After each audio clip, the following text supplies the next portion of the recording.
Dumarami ang detalye ukol sa mga pag-uusap ni na Pangulong Donald Trump at punong ministro Benjamin Netanyahu habang sumiklab ang labanan ng Israel at Iran sa unang pagkakataon mula nang magkabisa ang tigil putukan noong unang bahagi ng Abril.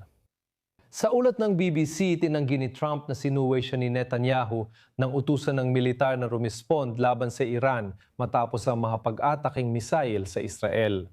Sabi niya, kapag inutos ko siyang gawin ng isang bagay, ginagawa niya ito.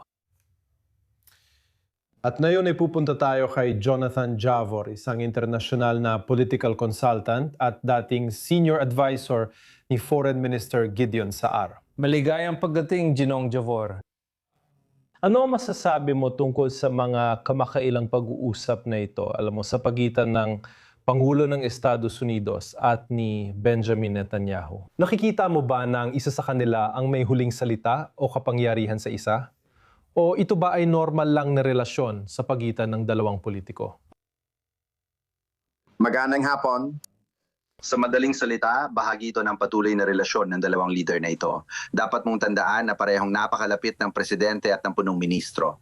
Matagal na silang nagtutulungan ng malapitan tungkol sa Iran mula nang bumalik ang presidente sa White House. Magkakaroon sila ng mga hindi pagkakaunawaan at bahagi yon ng anumang relasyon. Hindi ko masasabi na sinuway ng punong ministro ang presidente. Sa ngayon, makikita mo na sinusubukan ng Iran na gumawa ng isang sitwasyon kung saan ikinakabit nila ang Lebanon sa Iran na isang sitwasyon na hindi kayang tanggapin ng Israel. Hindi, alam mo, kung pabor ka man kay Netanyahu o laban kay Netanyahu, ito ay isang sitwasyon na hindi kayang tanggapin ng Israel. Dahil dito kumilos ang punong ministro. Sapat ba ang ginawa niya? Umabot ba yon sa sapat na antas?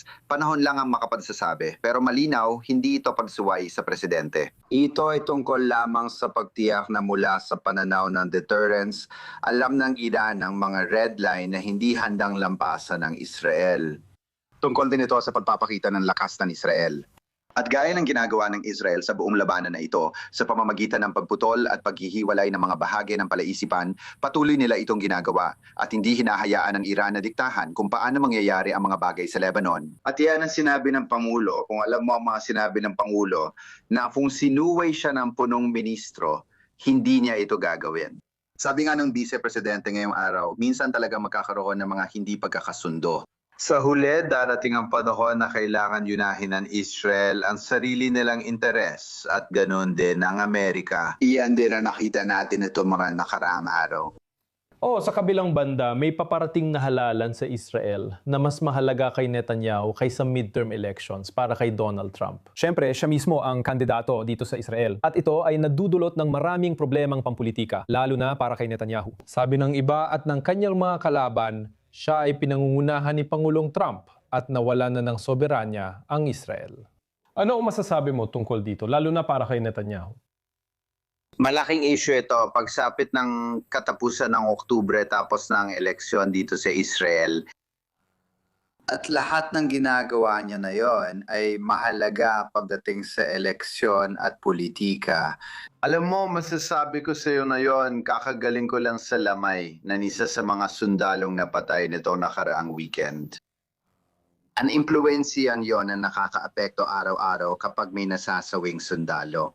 Araw-araw, alam mo, parang walang katapusan ng digmaang ito. Yun ang may impluensya. At hindi pa man natin nasisimulan talakayin ng mga isyung panloob na talagang malaki ang epekto at impluensya sa pangkalahatang publiko dito sa Israel. Kaya para sa punong ministro, ito na siguro ang pinakamalaking pagsubok ng kanyang karera dahil kailangan niyang pagsabay-sabayin ang mga isyong panloob. Kailangan din niyang asikasuhin ang seguridad. Kailangan din niyang balansehin ang relasyon sa Pangulo at yakin ang unti-unting pagbangon ng ekonomiya at seguridad ng Israel matapos ang 2.5 taon ng digmaan. Kaya mahalaga ang panahong ito para sa kanya. Kailangan niya maging maingat sa bawat kilos. Isa siyang bihasang taktiko. Madalas siyang alam ang ginagawa niya sa mga taktika sa politika.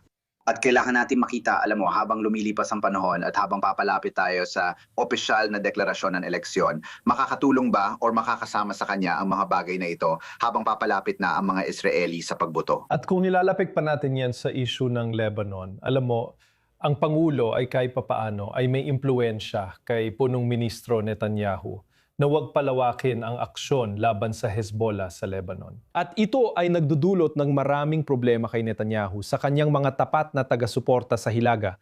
Lalo na dahil sa totoo lang, ang mga taong yon ay talagang pro-Netanyahu sa loob ng maraming taon.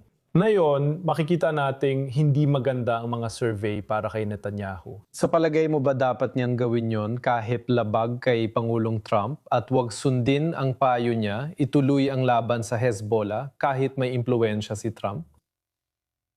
Kaya linawin natin, hindi inutusan ng punong ministro ang IDF na pumasok pa at lumalim pa sa Lebanon at magsagawa ng karagdagang aksyon sa lupa. Ginagawa na niya ito. Tahimik lang nilang ginagawa. Matagal na nilang ginagawa ito at ipagpapatuloy pa niya ito. At ang gagawin nila ay para maglalabas sila ng mga impormasyon, kumbaga sa media at sa publiko kung kinakailangan kaugnay ng eleksyon at kung paano tinitingnan ng mga tao sa mga survey. Kaya kung maganda ang kalalabasan para sa kanila at maganda silang tingnan sa eleksyon, mas dadami ang usapan at larawan tungkol sa nangyayari sa Lebanon. At kung hindi naman, susubukan nilang manahimik tungkol dito. Yan ang basic sa politika. Alam mo na yan ay bahagi ng pangangampanya. Hindi na nga yan tungkol sa seguridad o hindi. Politika lang talaga ang umihiral dito. Pero makikita natin, sa paglipas ng panahon, malalaman po seguridad o panloob na issue ang magiging focus. Inala ko na ang pangunahing issue sa politika at eleksyon ay mas tungkol sa panloob na usapin kaysa seguridad. Marahil man po focus si Netanyahu na tinatawag ang sarili niyang ginong seguridad sa seguridad. Pero tingin ko pangunahing issue ngayon ay panloob.